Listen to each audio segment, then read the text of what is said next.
smile, there is no need to cry for trifles more than this. Will you still recall my name and the month it all began? Will you release me with a kiss? Have I tried to draw the veil?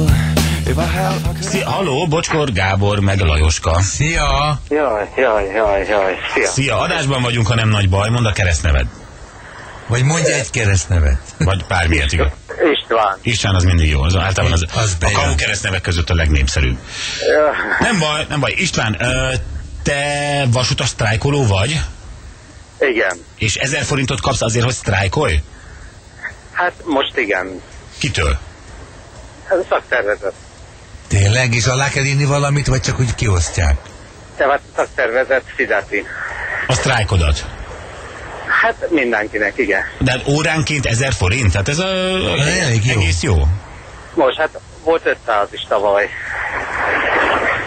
Jó, hát az kevesebb. Hát igen. Aha, tehát most ti azért vagytok megfizetve, hogy sztrájkoljatok. Nem, hát fizetés nélküli szabadságon vagyunk, ugye. Aha. Értem, de kaptok 1000 forintot, hogy A szakszervezet kárpótlást ad.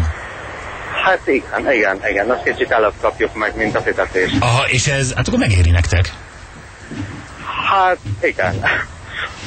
Igen. Hát nagyon nem tudok ám beszélni, mert hát értető, hogy... Ja, igen. Tudod, hát, Jó, de azért álnéven vagy most, nem? Nem szeretnénk a kellemetlenséget lenni ebből.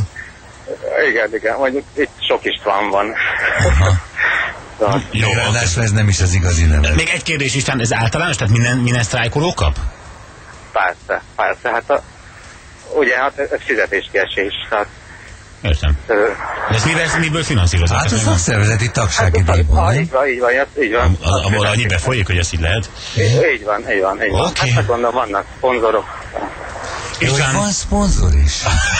Hát ez is. Olyat szólsz a hangotok, hogy... Nem baj. Azért, hogy fel ne ismerjenek minket, tudod. Na jó, István, nem fogadtunk tovább, köszönjük, hogy elmondtad.